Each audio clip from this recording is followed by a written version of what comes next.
Hello, everybody. Thank you for joining the People's Health Alliance of North America YouTube series. It's your host, Denise Martinez, and today I am going to be joined by Dr. Jordan Maxwell, a board-certified chiropractor, as well as a practicing acupuncture and Chinese medicine doctor, plus a whole foods nutritionist.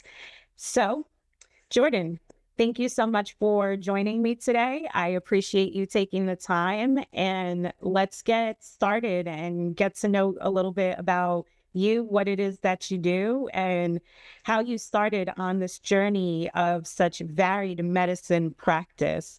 Was it something that you always wanted to do since you were young, or was it something that you fell into once you were in college and, decided what it was that you were going to pursue? Yeah, no, it's an interesting question that I don't feel like I've answered in a while. So giving a second to process that. I think that when I was growing up, especially into my teenage years, was always very good in predominantly science and math fields. And so you were kind of hoarded, if you will, then to pursue those and do further things with them. And it was something that interests me as well. So I wasn't necessarily against that. And I think that the biggest fields of health and science, or of science and math, that usually came up was the health field. So it was something that I definitely pursued, that I had looked into, and definitely interests me greatly. My strongest discipline and thing that I loved the most throughout school was chemistry. So I was really, really gravitated towards that. I loved investigating, researching, and learning, and it just really clicked with the way that my brain worked. So when I went into undergraduate school, that was my original pursuit. I was thinking something chemistry. I also loved biology, so I went into biochemistry. And it was one of those disciplines and fields in which that my brain just kind of worked for. And I thought that it was going to be where I landed and where I ended up in a form of research into biochemistry. But it was probably nearing my senior year of biochemistry that I realized research might not actually be the right direction for me to take. And I had a lot of self-reflection, as some does in their early 20s, on how I wanted my life to go. So I was kind of dovetailed from that path around my senior year. Makes sense. And as far as what you saw going on in the research industry, what types of things did you see that really kind of turned you off to pursuing that route and, then made you dovetail from biochemistry into going into a doctorate in chiropractic medicine? Yeah, no, that's a great question. I was originally, I want to say it was my senior year, I was doing an internship, and the internship was actually with a cousin of mine. I have several of those to pick from, so that's helpful. And he was doing research on actually longevity. It was some pretty interesting stuff. He was studying yeast in order to determine specific genes that they might have for longevity, because there was something specific to them. And kind of had the honest conversation of what this job entailed and what research in general typically entails, especially in the academic standpoint. And a lot of what it entailed, honestly, was kind of begging for money 24/7 to get grants in order to fund your research. A lot of it entailed just kind of sitting around watching test tube spins while you're doing that. And there wasn't, as much fun and action as you might see in a TV show or in a movie series as far as research goes. So it was something that kind of pushed me away from the field. And I think that during that time, I was receiving acupuncture myself from this woman by my undergraduate school. And she was actually a dual chiropractor and acupuncturist. And there was a moment when she was just explaining acupuncture and the medicine to me and all of these things, where it felt like such a beautiful synthesis between medicine and art and spirituality and something almost like a mystical understanding. And that was the part of biochemistry that I think was missing. I always grew up I was that weird kid, I was that odd kid that was exploring many, many different things. And I think that that's what I was missing, was a little bit more of a mystical flavor to my education, into what my career looked like.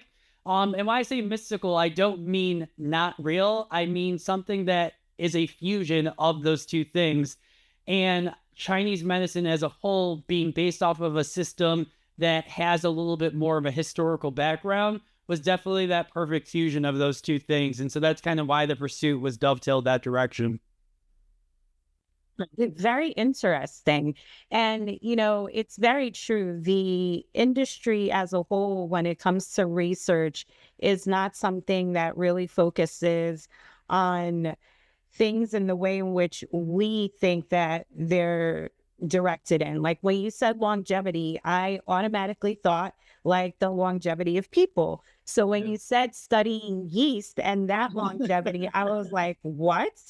And then, the whole aspect of American medicine being so disconnected and disengaged from art, spirituality, creativity, and, all of those different aspects of it that Chinese medicine or even medicine like Ayurveda encompasses is something that is so fascinating, so thought provoking, and also so informative, which pales in comparison to the American healthcare system. So I can completely understand why, you were intrigued and fascinated by some of the things that you were learning about from the acupuncturist while you were there in your sessions, because it definitely is something that is eye-opening when you start to learn about the naturopathic or more holistic types of medicine that there are out there.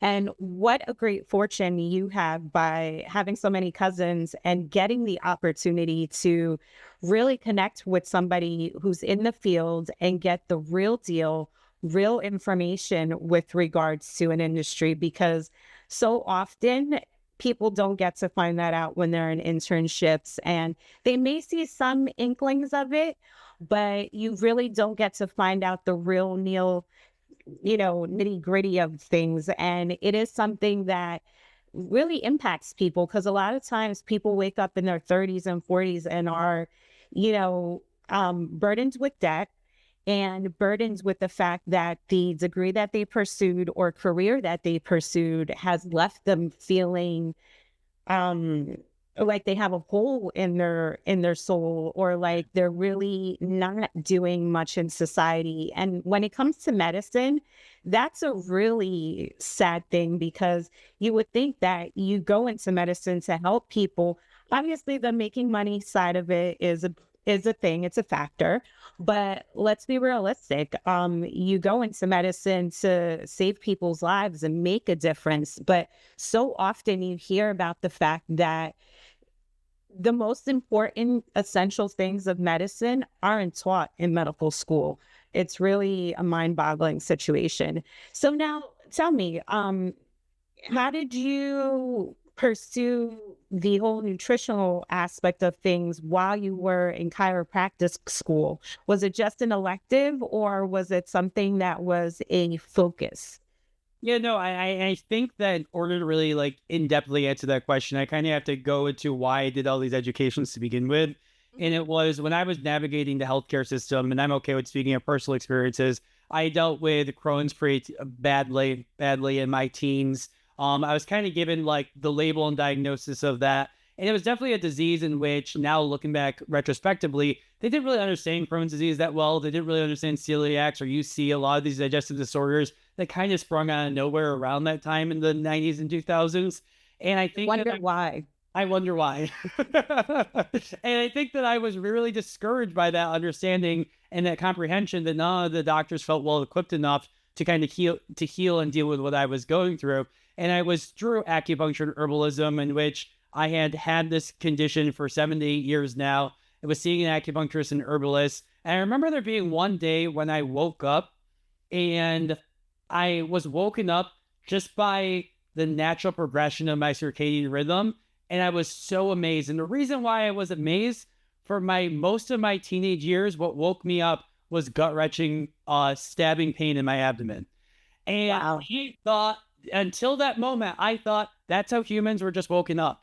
And it was one of those moments where I was like, oh my gosh, I don't feel anything here. And it really was this huge revelation in which this isn't something that I have to be dealing with long term. And it's just insane to me that by sticking needles in my body and drinking these herbs daily, this is what's gotten me to this point. And it was 6 months to a year into that treatment protocol in which not only did my UC signs start going away, but I had allergy and asthma all throughout my teens and early adulthood that I had dealt with. They were pretty much completely gone. I remember spring coming around and the pollen and all the dust and all that stuff. Nothing bothered me or touched me there. I also remember that I always had some baseline anxiety. And don't get me wrong, the anxiety didn't magically go away because the world we were living in was pretty anxious. But I will say that my ability to handle and deal with those things, the threshold went up tremendously during that time.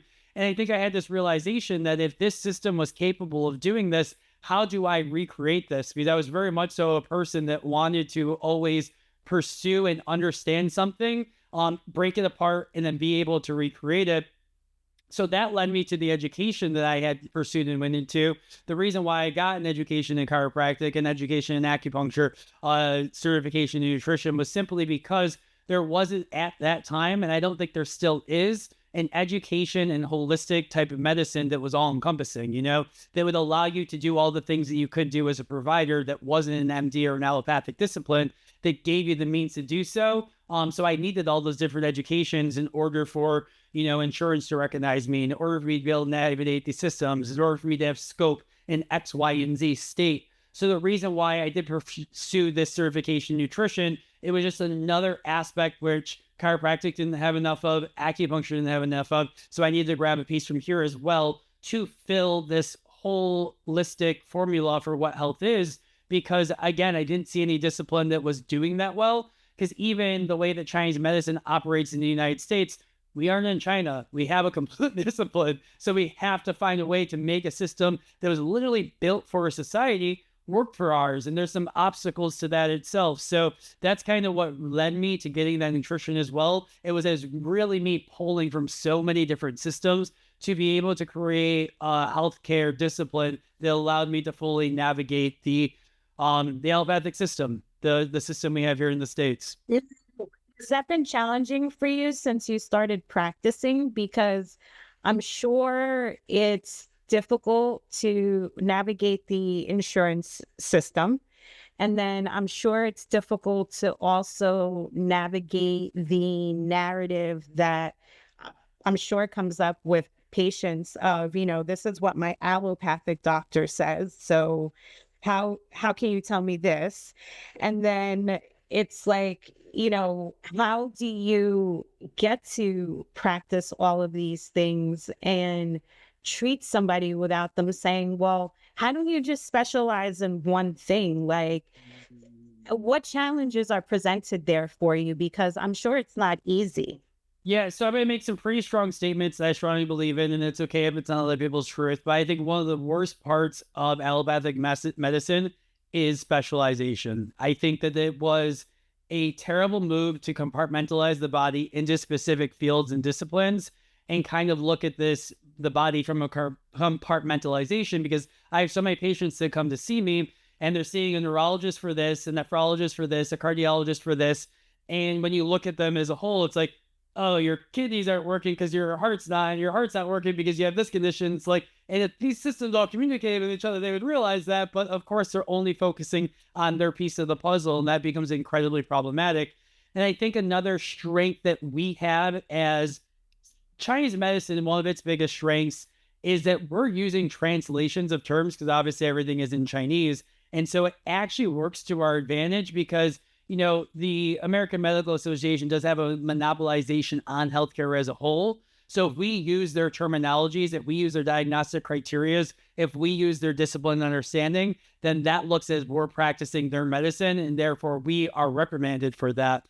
But the strength of Chinese medicine is if I use terminologies like qi, yin, yang, organ systems, and fire, and things that don't actually exist in the allopathic discipline, that allows me to kind of dance around topics and ideas and concepts because these things aren't real to Western medicine. So it actually gives us an advantage. And don't get me wrong, all we're talking about is terminology and language. It's made up anyhow. So I'm talking about the same things. I'm just using terms that seem ethereal because they allow me to speak to you about your body in a way that I legally can. And so, yes, there are so many obstacles because I have to translate constantly. I think that that's my actually biggest gift is translating comprehensions of different medical disciplines, honestly, between Ayurvedic and Chinese and chiropractic and Western allopathic, because we're all just saying the same thing with different words. But that being said, I think it's been a huge challenge to be able to translate to people. And I think it's been a huge challenge to get them to understand that the concept of, immediate relief, the concept of one quick fix, the concept of this not being a process is hard for the Western mindset. And with, these alternative medical disciplines, you're probably not going to see results the second you wake up tomorrow. You're probably not going to have an answer that's full and well-formed right away. But that's also the beauty to it, because what you will see is long-term short changes that will stick, that will stay, and that will probably change things that you didn't even realize were conditions. Like the problem that I had that I just said with my digestive system. I genuinely thought that was a normal human reaction of the body. And again, there's so many people living with long-term chronic conditions that don't realize that this state of health that they're in is not the optimal one. And once they start working towards that, can finally realize that, wow, I actually can feel that much better. And I think that that's the, one of the major downfalls with the allopathic system. Now, I know I've been going on for a long time here, but I will want to say for the both of us that we both, I'm assuming I speak for you as well, I don't think allopathic medicine is bad. I don't think pharmaceuticals are bad. I don't think the discipline as a whole is bad. It's just being utilized in a very poor fashion that isn't well integrated with any other system. Like, I'll be the first to say, I actually take a medication daily. I'm also not afraid to take an Advil if I have a bad headache. I'm okay with taking a Benadryl if I have a terrible allergic reaction. These are all things that I utilize, but what I do at the same time, I have lifestyles and dietary measures that for the medication that I do take, offset its side effects. When I take an NSAID, I make sure to take some licorice with it so it doesn't degrade my digestive system. When I take a Benadryl, I make sure to have some counteractive production. So that's the biggest issue with the system, is that allopathic and pharmaceutical medicine is absolutely amazing and is absolutely strong. We're just not supporting it in the way that could be to the benefit of all of our health. And I think that's the frustrating aspect, because I feel like we have these, as we do in America, we have these two parallel things dueling with each other, thinking one is better than the other, and one is more superior than the other. And in actuality, if they were able to fuse and work together, which is what I'm trying to do, we could have health that far surpasses either discipline on their own. That's definitely a lot and a mouthful. So please enjoy that water. But, I do agree with you. All of the things that are available to us can benefit each other if utilized in the appropriate way. But the thing is, more often than not, people don't take the time to get invested in their health. They just want a quick response solution to the problems that they're experiencing. And before you know it, like you said, they're living with long-term chronic diseases that don't have to be. And that is very sad, and it's very discouraging. And I'm sure it is for, the medical professionals, but it is also a failure in the system, in the sense that the doctors don't also communicate. Like, it's so challenging to get doctors. If they're not in the same hospital system, it is a challenge to get them to communicate about what a patient is going through and provide an educated diagnosis to the patient where everybody's on board based off of the results that they're seeing. Like, that doesn't happen. That mindset is so far-fetched that it's a real disservice to the patient. And, personally, I've taken an active role in seeking doctors that work together and have their own specializations, but because they do work together and they do talk to each other and they share resources in some senses, I'm able to go to both of them and get what works for me from both of them. And it's very rewarding to have conversations where I'm listened to, where I'm heard, and where I'm spoken to in a way that is collaborative versus just, here is what I'm prescribing. It's going to solve your problem. And I don't have any further answers for you because that's not a part of the conversation. An answer may not exist. Like you said, you have to go through a lot of different things sometimes to get to the ultimate solution. But that's not how the American healthcare system is set up at all. And the other systems in other cultures are much more aligned along using terms and really digging into information that gets to the heart of things versus just, skirting over the issue and providing a solution that's really not long term. It's just for now until something starts failing in your body because you're taking this and now you're going to need to be on some other medication. I appreciate you speaking to those challenges because it is very true.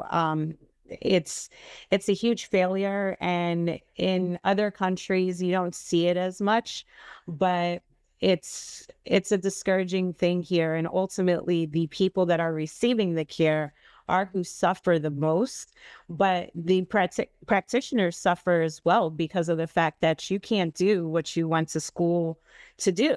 You can't provide solutions for people as good as you could if they were invested in it, or if the systems that are in place here were conducive to working with you in a collaborative way. So it is a challenge, and I see how you can, run into that and not overcome it as easily as some other things. So.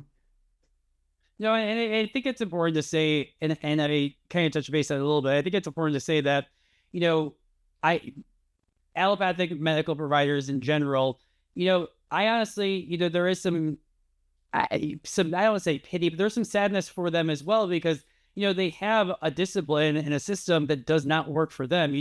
They're burnt out, they're stressed out, their education doesn't inform them in a way that it probably should. So it isn't a problem. I'm not saying, allopathic providers are these big, bad, evil people that are intentionally doing a disservice to health. What I'm saying is that our system as a whole and the way that Western medicine operates is kind of causing that exact problem, because I'll be the first to say there are just as many, relatively speaking, holistic alternative medical providers who are doing just as a disservice as there are allopathic members, because we are operating in a Western system that provides us a need to be very capitalistic, to be very opportunistic, to be very piecemeal to how we deliver health. We don't have time to listen to you. We don't have time to do X, Y, Z. We need quick results.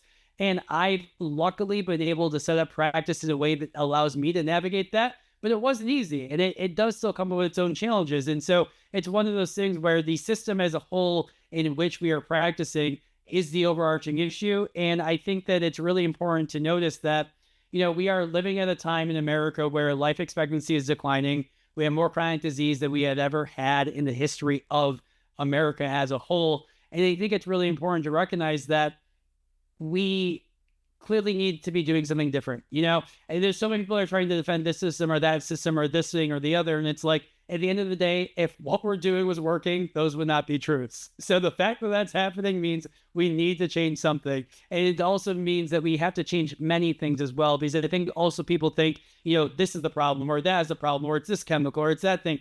It's absolutely everything that we're doing. It's not one thing. It's our lifestyles, it's our food, it's our relationships with others, it's mental, emotional, it's spiritual, it's physical, it's biological. It's all of these systems need help.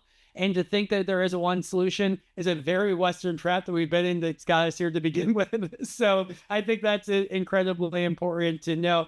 And I think last but not least is, our system as a whole, as far as what allopathic medicine looks at and what, alternative medicine looks at.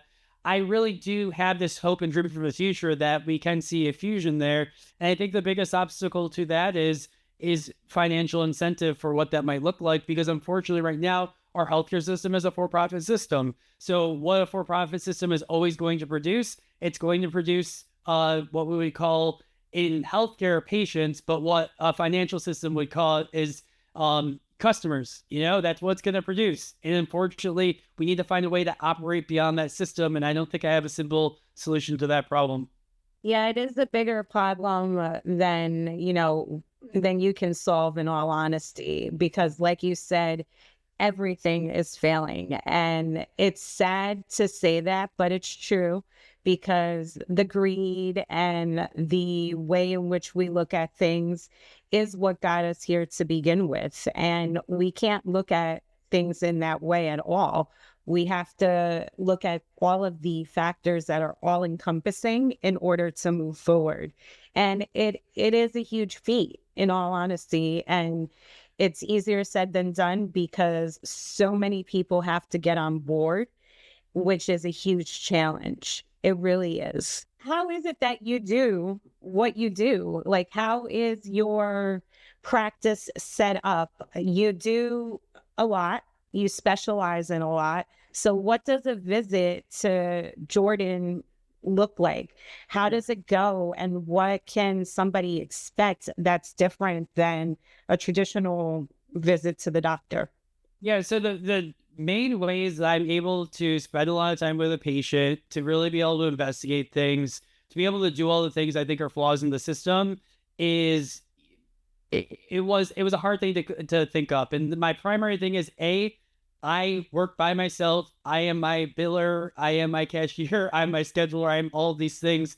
And the reason why I say that is because that allows me to not have to pay someone else. So that allows me to not have to be saying more money, more money, more money, more patients. It allows me to take and spend the time. Another thing that I pride myself in, and some people shame, is I use AI and technology to my advantage. So when I have a conversation with a patient, every single conversation we have with their consent is recorded.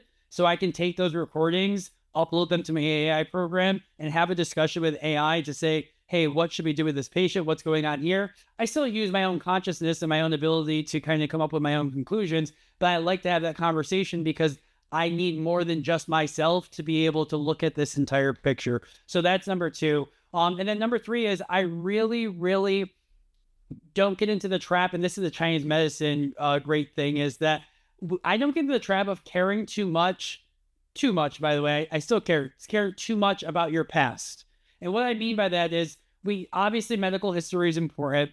Obviously how you got here is important. But for a Chinese medical visit, I think one of the most important things is what is going on in your body right now and how do we address it?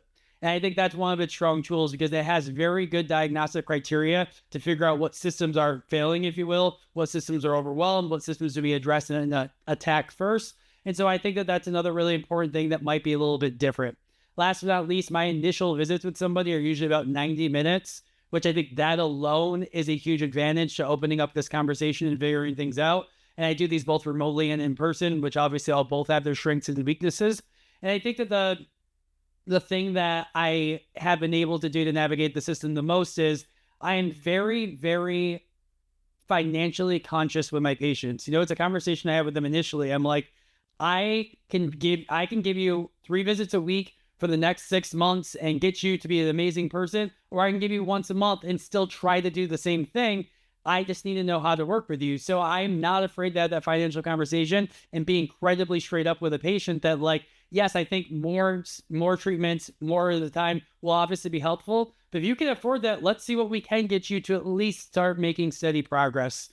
And I think last but not least is the abilities that my education have given me.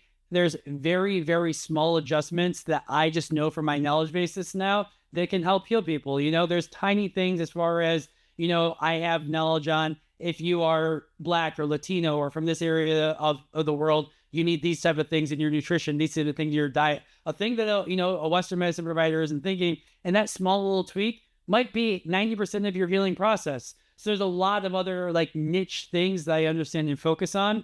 And I think the last thing that I'd really like to go quickly into depth with is just the power of acupuncture itself. So for my in-person patients, everyone always asks me, how does acupuncture work? It's the biggest question. Not only how does it work, but what can it treat? That's the other one that is always asked. And the answer is it can treat anything. And the reason why it can treat anything is because the mechanism by which it works. So we know that most disease processes are inflammation in the body in the wrong place.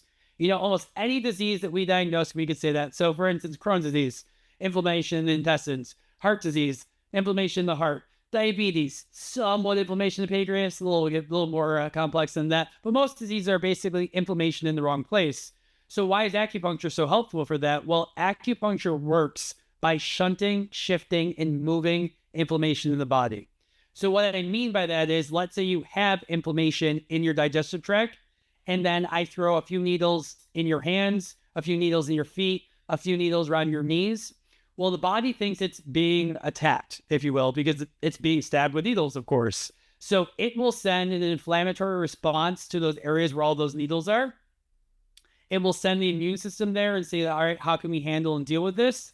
And in the time that it's doing that, it has to pull some inflammation away from an area where there's too much excess. So the inflammation that's in your intestines, there's only so much inflammation to go around. So some of it gets pulled from the intestines out to the fingers, toes, and knees. And therefore, by you slowly coaxing it out of the intestines, eventually the body might have enough low level of inflammation to be able to deal with that.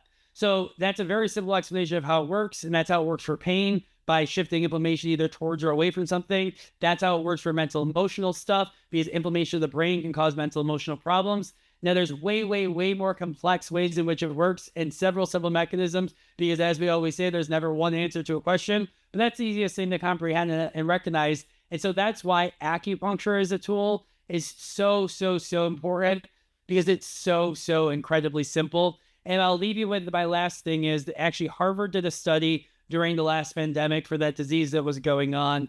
And they had found that if you needled the hands and feet during the highest peak of spike proteins and inflammation, that the inflammation wouldn't go directly towards the lungs and the heart, which was causing damage, and would go to the hands and feet. So they even have found it being able to be used in acute cases for acute diseases as well. So there really is such strength in such a simple process. And I think the reason why people don't think that there is because usually people think, oh, acupuncture is woo-woo. It works by magic energy flowing through the body that moves X, Y, and Z. And yeah, it kind of works that way too, but it works as a physiological way as well. That is hilarious. And so informative because it's so basic, but the way in which you're breaking it down and explaining it makes such logical sense. And I could completely understand why it works and why it's an applied method for treatment of those things. So I love it. And I also love that you utilize AI to work in tandem with to help you, rationalize what it is that you heard while you were visiting with a patient and how you can best treat a patient. Because being that you do work by yourself, you don't have colleagues to connect with and be like, hey, what are your thoughts on this? I'm sure you do when you do have a network of people that you can reach out to, but the utilization of technology in that way for that purpose is phenomenal and amazing. And the fact that you're so forward thinking to utilize it in that capacity is really encouraging for the utilization of that, and even for the way in which you choose to you practice your medicine in any way, shape, or form. I love that. So, I love that you're so passionate about the way in which you do it and your different disciplines that you're focusing on, but you also have some other passions and some new ventures that you're currently focusing on at this point in time. So would you care to speak about that and what you're currently doing with such things like the podcast? Yeah, absolutely. So I think that again, one of the most important aspects of health, we just said it's so multifaceted. And I think that it's something in which the only way then to help heal the system as a whole is to be multifaceted into our approach. So I've been doing a podcast with one of my friends that, really integrates not only the Chinese medical discipline and knowledge, but a little bit of spirituality and how that comes into play, and with no denomination or label to that. But I think it's one of the things that is missing from the medical discipline because we're afraid to use those terminologies, is a sense of spirituality or purpose and things within those lines. And this is actually research based. This is actually scientific in stating that, because we look at areas across the world where people live the longest. And one of the things that's occurring across the board in areas where people live the longest is a religion or spiritual practice. So the religion spiritual practice is not unanimous amongst them all. They're actually all completely different. But we can just look at it from a psychological standpoint, and that gives you such a sense of peace, such a sense of dealing with stress, such a sense of purpose, which are important for overall health factors. So with this podcast and with that venture, I've really been trying to kind of create that space to have some of those aspects of health being brought into. And I think that my biggest obstacle for me, and I think this is something I never thought I'd touch base on, but your question opened up, is I think that my biggest obstacle is I have no shame and humility in stating that I am an incredibly intellectual and intelligent being that has the capacity to communicate and understand the medical Western paradigm. And because of that capacity, I've been so, so, so afraid to speak about the spiritual aspect, to speak about the little bit more out there, to speak about the metaphysical, because I thought that my validity in my understanding of Western medicine would be tainted if I spoke about those things because, the polarization of what we live in. If I talk about metaphysics or if I talk about spirituality, there's no way that I can have knowledge or understanding of, biological systems or physics or any of these things. And I think that that's a huge place that I've been waiting for somebody else this entire time to step into and show me it's okay to be both of those things. It's okay to do that. And I kind of just realized I'm at a point in life where I have to be the person to do it. I can't be waiting for someone else to say that these disciplines being merged is okay. I can't be waiting for somebody else to kind of take that reign because I know I have the capacity to do that. And so I hope that I can kind of be the stepping stone for people to understand and realize that we are multidimensional, we are multifaceted, we are all these things, and that we need to stop looking at things as polarities. And that even if we do it in politics, if one person holds this belief in politics, then they must hold this one, this one, this one. And it's like, no, I can believe this and this and this and this, and still have it be my truth. So that's one of my big ventures right now is this podcast, which is kind of opening the arena for that. And my really, really, really big goal now that I am getting a little bit more established is that I'd really like to give back to the communities in which I'm a part of. So I really am trying my best once the time allows and finances allow to do things for the BIPOC community, so Black, Indigenous, and people of color, because so much of this medicine is coming from our ancestry and understanding to begin with that I feel like it's in such an incredible importance to start giving back to those communities. And of course, those communities are the most underserved as well. And so it's one of those things where if I can give someone in those domains a very, very simple life hack, if you will, to kind of better their health or to move themselves forward, that would be such a gratifying thing to do. And then also, I'm also a part of the LGBTQ plus community, so that's another community in which I'd really like to do a venture to help support them. And I think PHA is a great avenue to be doing that. And I think that some of my own ventures itself, whether it be through nonprofit work or just work I do on my own to help inform, are two areas that I'd really, really like to start stepping more into. Really do. Somebody that comes to mind when you speak about, some of the focus of the podcast with regards to spirituality and healthcare is a gentleman by the name of Zach Bush. He definitely speaks very strongly about the aspects of spirituality and the importance of it, and speaks very strongly about the healthcare system because of his own personal experience as a practitioner and the failures that he's seen and the shortcomings and opportunities that do exist there. So I think he'd be a great person for you to check out and possibly even connect with in that regard because It's so funny you just made this recommendation. I just had a patient send me one of his social media pages right before we got on this call, and I've never heard of him before in my life. So oh too wow, freaking funny. there you go, synchronicity. There's something behind it. You should definitely check it out for sure.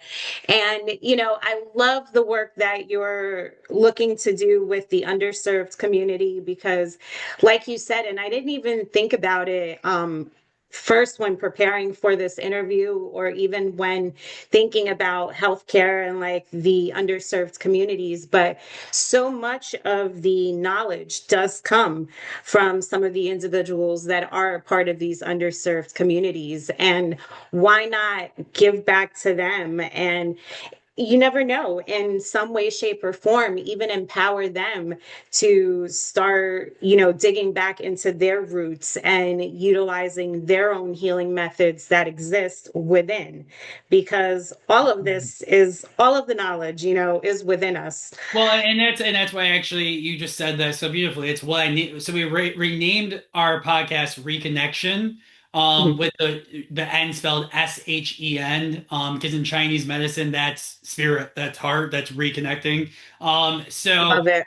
and one of my purposes was to do exactly that. Especially with the Black communities, Latino communities, the Asian communities, they come from such deep, not only spiritual wisdom, but healthcare wisdom, the wisdom of herbalism, the wisdom of diet, the wisdom of lifestyle, and all things that through imperialism, through colonization, through all of these things, were literally not only ripped from them, but they were some people were killed for even continuing to practice them. And so it's always so discouraging to me when I see people of shared ancestry being so removed from such wisdom that could be healing and helpful for them due to our recent past. And so it's something that I would love to help be a part of, that remembering of what our ancestors once did. And, there's so much resiliency in those populations. And so for them to be able to tap into that, I think it could be an incredibly quick change because it's something that's talked about a lot. It seems like this is going to be this long, slow, gradual process, which of course healing sometimes is. And I think that's a little bit discouraging to people. But although I think it'll be slow and steady to get to this end post and end goal, I think it can happen a lot faster than we think it can. Absolutely, I agree with you. And I think we see some of the changes starting to happen now, especially with things like the People's Health Alliance, which is actually how we connected and, the reason that we're doing this podcast. So I do have faith in the fact that the changes are coming and they're coming much sooner than we'd anticipate because um it's within the psyche right now that a change needs to occur, and not just a change in one area or another, a complete overhaul. And it's only for our benefit at this point in time. And it's great to collaborate with individuals that are like-minded as well, are looking to do the same types of things, and are encouraged and geeked out by these type of conversations, in all honesty, because what better than to focus on bettering oneself and having um ultimate health, because you can do so much more when you're aligned properly from head to toe. And it's not an easy thing to do, but it's not as hard as they make it seem. And if you're, like you touched upon, there's no secret to why a lot of these societies where people have long-term life have strength in spirituality, as well as strength in good diets. A lot of times these are things that are pillars to long life and pillars to having good mental health as well. And the reasons why we see the numbers that we see here in this country is because, unfortunately, whether it's colonialism, imperialism, or the greed, the whole money factor, that's where we're at. But those other places where we see people thriving, the focus is not so much on the things that have brought this society down. And, that's not to knock this society, but a change does need to come. And it's phenomenal, and it's great that things like the People's Health Alliance of North America are around, because it is what's going to empower the people to start making a change. Well, and I think that the beauty in this is, the system does seem a little bit discouraging that we're living in and existing in, especially in the United States. But I think that its curse, if you will, is also the power that we can kind of enhance. And what I mean by that is we are in this very, fast, structured, one way of thinking type of society. And so if we're able to, I guess, hijack that, if you will, we could make fast, structured changes to things that might be sustainable and life-giving and all of these things. So I don't think that this is all doom and gloom, and I'm not saying that you were, but I think that this is actually the biggest power that we have living in America is there are actually so many strengths here that we could just flip and reverse a little bit and that will work that much for us. So I'm excited for what that might look like. And I think that there's two final things I'd really like to just quickly touch base on. And because if I were to talk about me, if I don't speak of these two things, I think I'd be doing a disservice. And I think the one biggest one is a quick blurb to herbalism, which is like my main discipline and main thing that I work with. And I always like to tell people because people are always used to, again, the Western utilization of herbs where you go into supermarket and get this, capsule of herbs that's supposed to help you with blood pressure, et cetera, et cetera. And I just have to say that the way the West is using herbalism is also from the Western mindset, and that's why it's probably not working or helping with you. And so that's why I think working with someone trained in herbalism is so important because A, we rarely work with these capsules or these types of disciplines. We use either concentrates or whole herbs or big batches because they're herbs. They have like a lower and slower effect. So we do need these higher doses.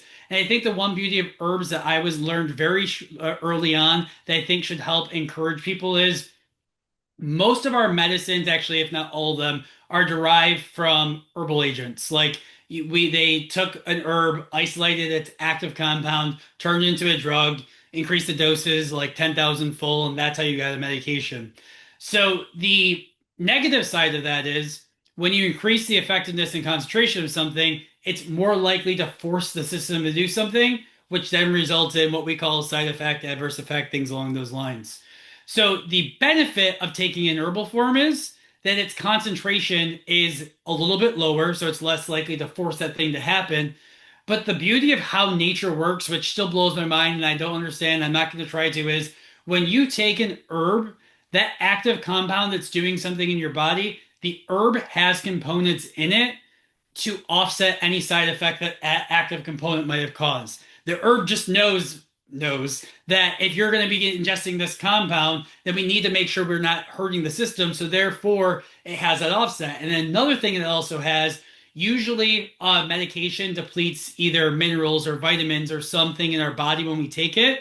The herb already has those mineral and vitamins with it, so therefore you're not depleting that aspect of the system. And that's I also love that. that's a huge generalization. So I should say that that being said, if you overdose on herbs, that can be just as dangerous as pharmaceuticals. So I'm not saying that there's aren't risks or dangers there, but I have to just state that herbalism and holism and these holistic systems have such power and such strengths and such things that the current system that we're utilizing can't do. And the last thing I'd like to touch base on, which is a dovetail in the other direction, is I have spoken to that there are some allopathic providers that aren't the greatest, but I will also say there are so many holistic providers that aren't the greatest either. So you do have to use discernment on whatever end of the spectrum you are. And I think a few important things to keep in mind when you are going to select a provider is the first and foremost biggest thing is you definitely want to make sure your provider doesn't have an incredibly strong, stubborn opinion one way or the other, Because that's an initial red flag. If they are too far one way or too far this way, or they're not open at all, then you're going to get something that's probably a limited form of healthcare. So that's number one. Number two, for whatever treatment you are given, whether that be a pharmacological agent, an herb, a diet, a lifestyle change, you should be able to ask that provider, what's next? What is the plan beyond that? Because yes, this might be great for you right now, but if their answer to that question is, I don't know, or you're going to be doing this thing for the rest of your life and that's kind of the solution, then that's probably not the greatest path to walk down. And then last but not least, whenever dealing with a provider and you're dealing with a condition or a diagnosis or things like that, and you ask them, how did I get here? Or what's my diagnosis? Or what's your official prognosis? Be very, very careful with a provider that's incredibly, incredibly definitive and rigid in their answer to what's going on with you. Something I pride myself in, and not every provider does, and which is okay, is I never really give a rigid, definitive answer because I know that medicine is a practice. I know that there are rarely rigid answers or decisions. And I also know whatever I tell a patient, placebo effect is real. So I want to make sure I'm not doing that in a negative nor positive way. So make sure your provider, whenever talking about what the future holds or what your diagnostic has, it's something that is open and able to change and transform as you're navigating the system. And with me saying those three things, so again, I was curious with your own personal experience, because you said that you have been able to navigate the system now quite well. do you think that those are all things that helped inform you, and that's kind of how you got to this place to begin with?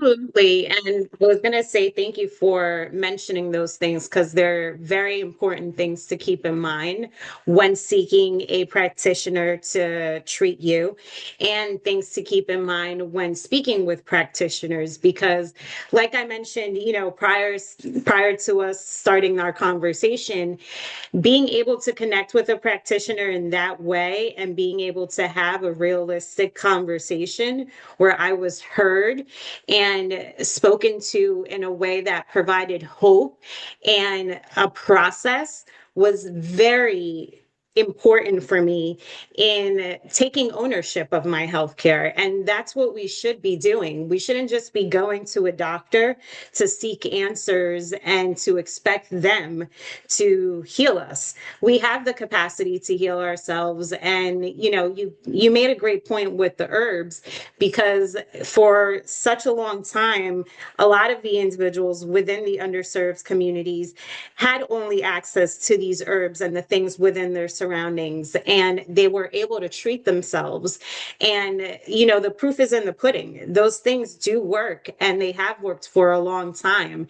And I love that you touched upon that also, and I wanted to touch upon it because it is something that's such a really, like, I don't want to say unknown, but really discouraged aspect of medicine, just because the traditional pharmaceutical route is so much more accepted. And I don't know why, in all honesty, but I guess it's just what we've become accustomed to at this point in time. So yes, I would say everything you touched upon there is something that has aided me personally in seeking out healthcare and has been a rewarding aspect of the way in which healthcare can work. And it's also honestly what encouraged me to be a part of an organization like the People's Health Alliance of North America, because I did see that alternative aspect to medicine that did work and wasn't the traditional route. And once I heard about the People's Health Alliance and what their mission was, I was like, this is what I like. This is what I care about. And this is like something that totally deals with my passions for healthcare and the way in which I want to see healthcare work here. So why not be a part of an organization like this in whatever capacity I can?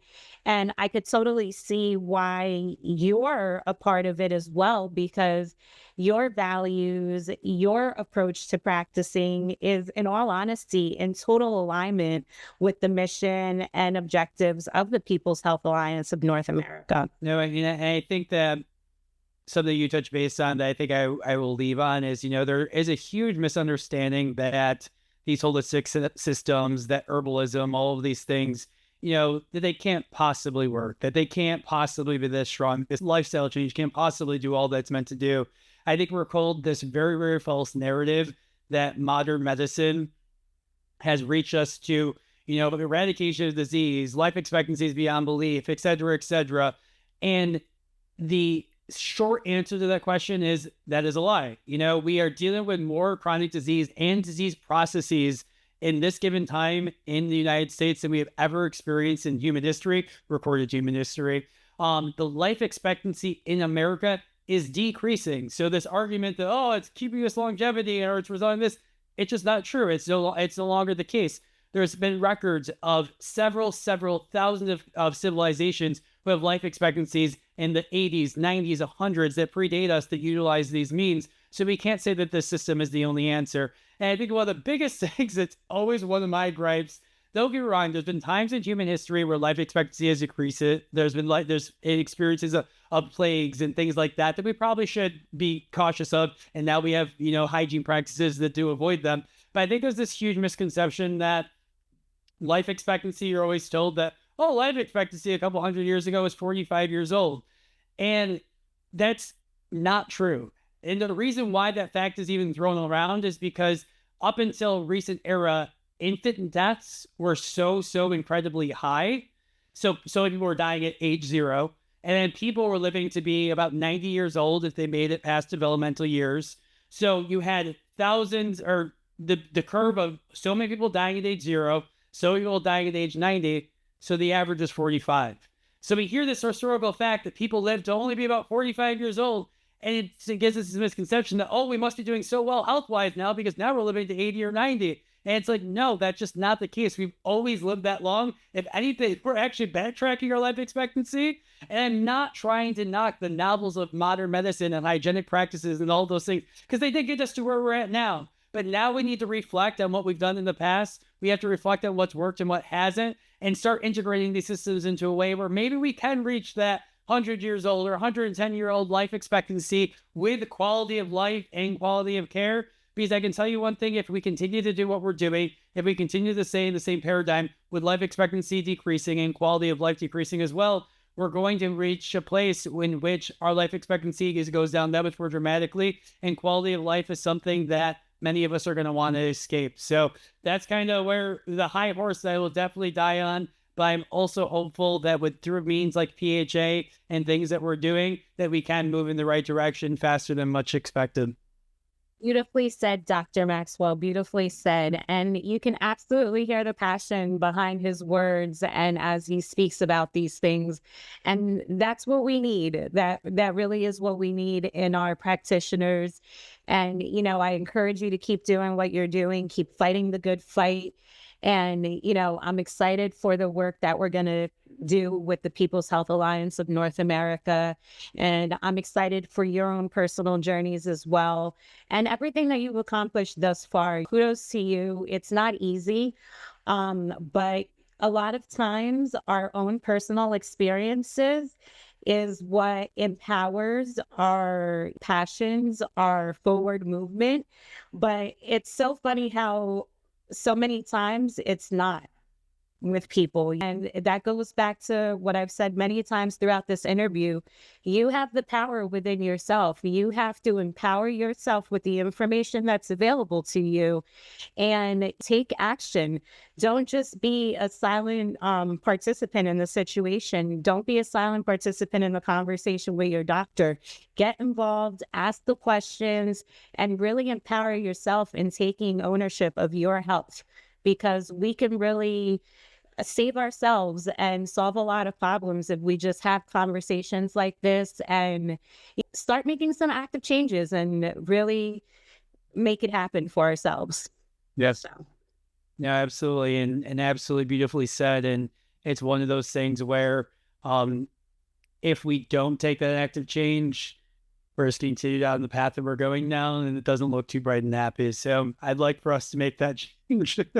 In here, and you're going to hear more from Jordan. You're going to hear more from the People's Health Alliance of North America and the things that we're doing in your neighborhood or in your state to encourage that change and empower that change within the communities that you're a part of.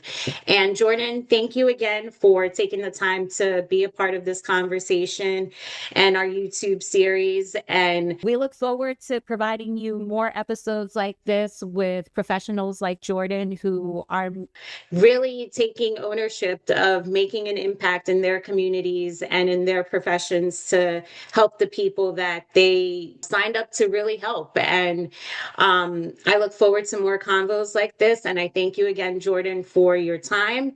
And please check out the show notes for where you can find Jordan, the things that he's doing, and make sure you stay tuned to what the People's Health Alliance of North America has going on. Enjoy the rest of your day. Take care.